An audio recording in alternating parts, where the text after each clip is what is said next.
Dear students, this is Praveen Kumar Agarwal from Management Department welcomes you in my today's lecture of Business Statistics.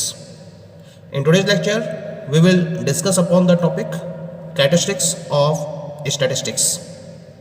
यानी कि आज के lecture हम discuss करेंगे कि स्टैटिस्टिक्स की मेन कैरेक्टरिस्टिक्स क्या क्या हैं. तो certain characteristics are there which numerical data must possess in order that they may be called statistics are as follows. यानी कि अगर हमें किसी भी न्यूमेरिकल डेटा को स्टैटिस्टिक्स का नाम देना है तो उसके लिए कुछ पर्टिकुलर कैरेक्टरिस्टिक्स का होना बहुत ज़रूरी है. कौन कौन सी हैं ये characteristics? The very first feature और characteristic is statistics are aggregates of facts. Very important characteristic. Aggregate of facts को हम स्टैटिस्टिक्स का नाम देते हैं. यानी कि अगर कोई सिंगल और आइसोलेटेड फिगर है तो हम उसको स्टैटिस्टिक्स का नाम नहीं दे सकते. जब तक एग्रीगेट ऑफ फैक्ट्स नहीं है तब तक वो स्टैटिस्टिक्स नहीं है. क्योंकि जो सिंगल और आइसोलेटेड फिगर होती है वो क्या होती हैं? अनरिलेटेड होती हैं और सिंगल फिगर्स को कभी भी कंपेयर नहीं किया जा सकता. So whenever we are talking about a single figure then it is not statistics. Example के तौर पर लेके चलते हैं. अगर मैं ये कहूँ कि income of mister x is ₹90,000 per annum. Mister x की इनकम 90,000 रुपये साल है, तो इसका मतलब ये स्टैटिस्टिक्स नहीं कहलाएगी. हालांकि ये फैक्ट्स को न्यूमेरिकल स्टेटमेंट में रिप्रेजेंट कर रही है, लेकिन इसके बावजूद भी हम इसको स्टैटिस्टिक्स का नाम नहीं देंगे क्योंकि ये एक सिंगल और आइसोलेटेड फिगर है जिसको कंपेयर नहीं किया जा सकता और किसी से भी ये रिलेटेड नहीं है, अनरिलेटेड फिगर है. Okay, that is very first feature. Second feature of statistics is statistics are affected to a marked extent by multiplicity of causes. क्या मतलब है इसका?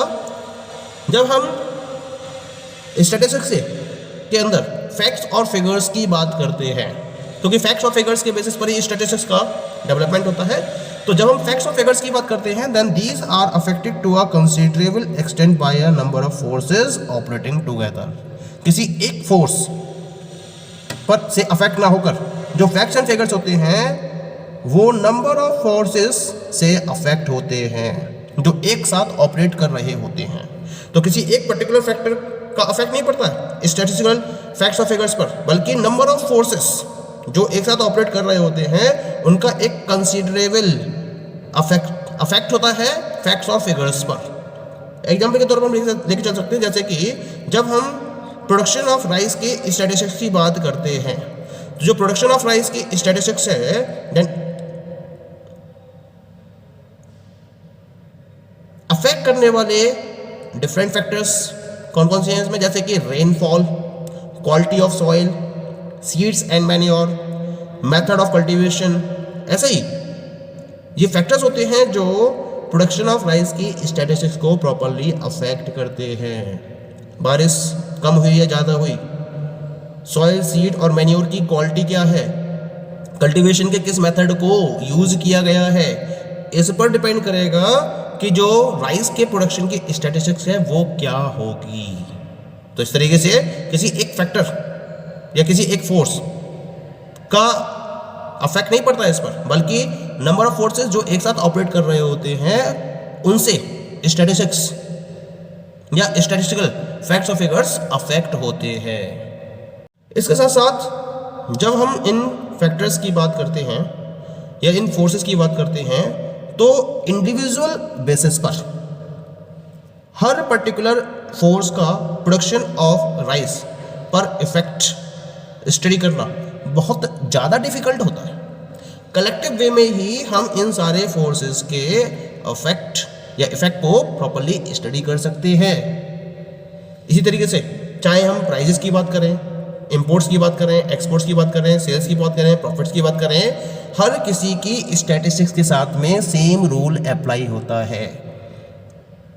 Clear? Now come to the third characteristic of statistics is statistics are numerically expressed, यानी कि जब तक numerical statement नहीं है फैक्ट्स के रेफरेंस में तब तक वो स्टैटिस्टिक्स नहीं कहलाएगी। तो हम ये कह सकते हैं all statistics are numerical statements of facts that is expressed in numbers. Qualitative statements such as the population of India is rapidly increasing or the production of wheat is not sufficient do not constitute statistics। जितने भी qualitative statements होते हैं, जैसे कि मैंने यहाँ पे example दिया है कि जो इंडिया की पॉपुलेशन है वो तेजी से इंक्रीज हो रही है, या फिर जो वीट का प्रोडक्शन है वो सफिशिएंट नहीं है, तो ये दोनों ही स्टेटमेंट क्वालिटेटिव स्टेटमेंट हैं। इसी वजह से हम इनको स्टैटिस्टिक्स में इंक्लूड नहीं करेंगे। जो क्वांटिटेटिव स्टेटमेंट्स हैं उनको स्टैटिस्टिक्स में इंक्लूड किया जाएगा। एग्जाम्पल लेके चलते हैं।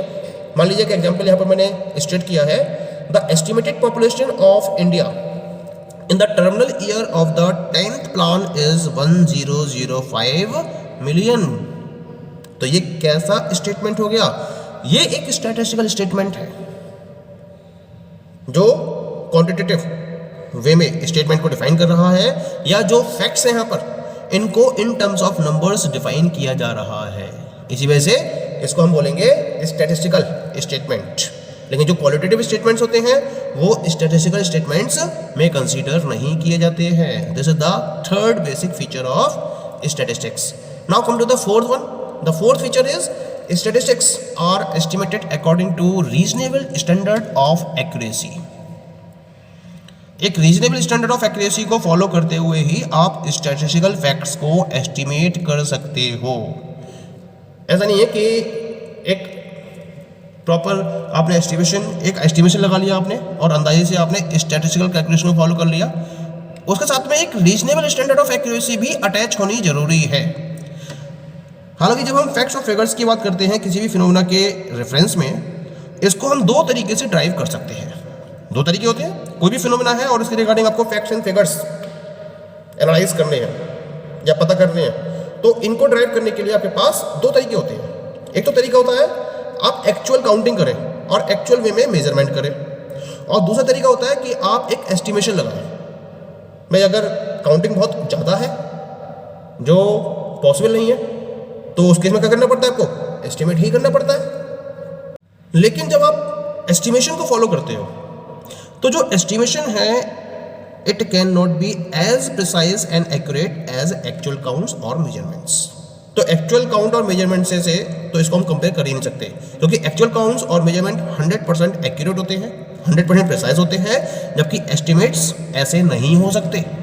जैसे मान लीजिए कि रिपब्लिक डे पर परेड हुई और उस परेड को देखने के लिए काफ़ी संख्या में पीपल कलेक्ट हुए और एक एस्टिमेट लगाया गया कि कम से कम 5 लाख लोगों ने रिपब्लिक डे की परेड को वॉच किया।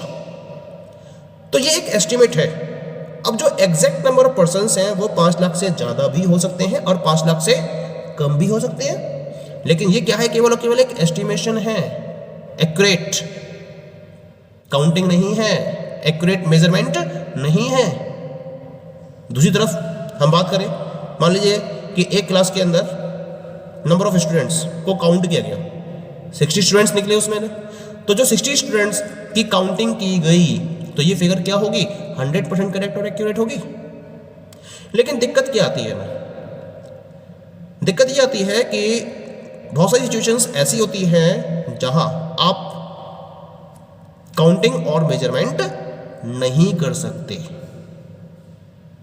बहुत सारी स्टडीज ऐसी होती हैं जहां मैथमेटिकल एक्यूरेसी को अटेन नहीं किया जा सकता, आप चाहो तो भी।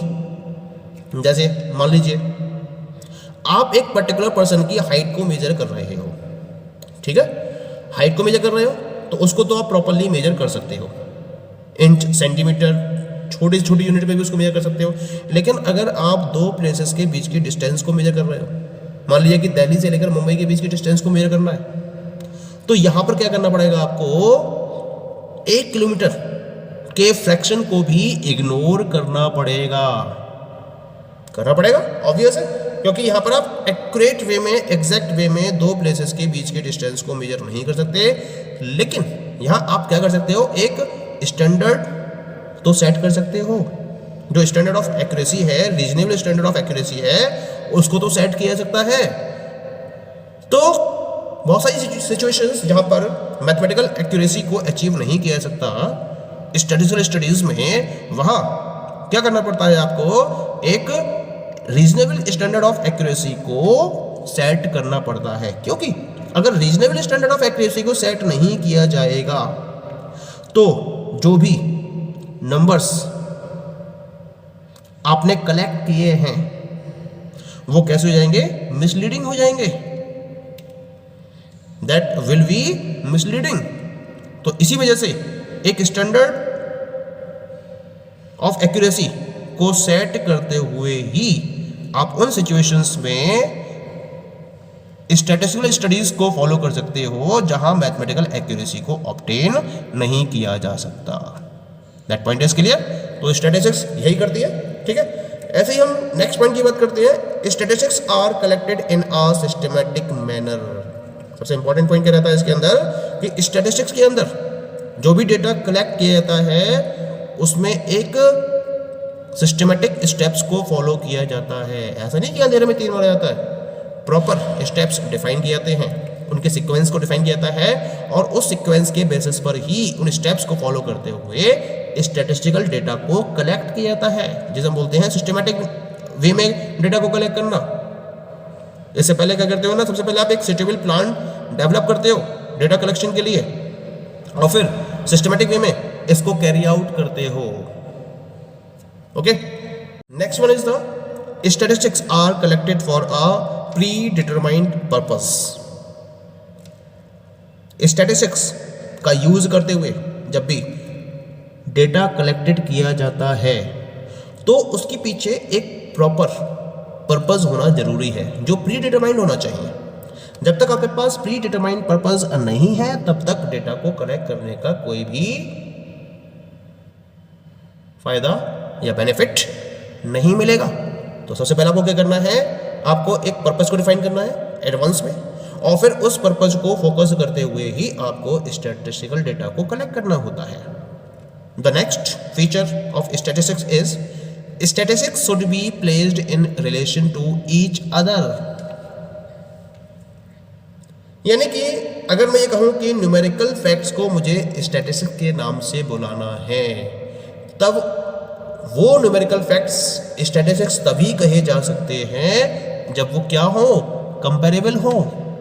जब तक न्यूमेरिकल फैक्ट्स कंपैरेबल नहीं है तब तक उन्हें हम स्टैटिस्टिक्स का नाम नहीं दे सकते हैं। और मोस्टली होता क्या है, जो स्टैटिस्टिकल डेटा होते हैं इनको पीरियड वाइज या फिर रीजन वाइज कंपेयर किया जा सकता है।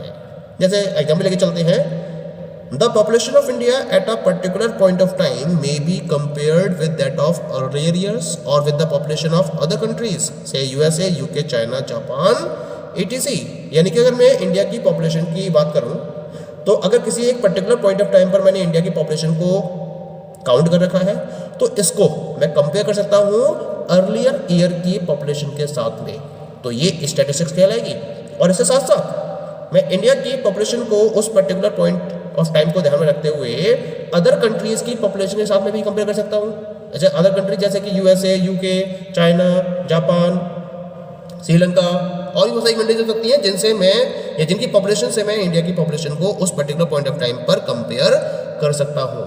तो इसका मतलब जो स्टैटिस्टिकल या न्यूमेरिकल फैक्ट्स कंपेयर किए जा सकते हो उन्हें ही हम स्टैटिस्टिक्स की कैटेगरी में रखेंगे, अदरवाइज हम उसको स्टैटिस्टिक्स नहीं कहेंगे। Okay, so these all are the different characteristics of statistics. Thank you.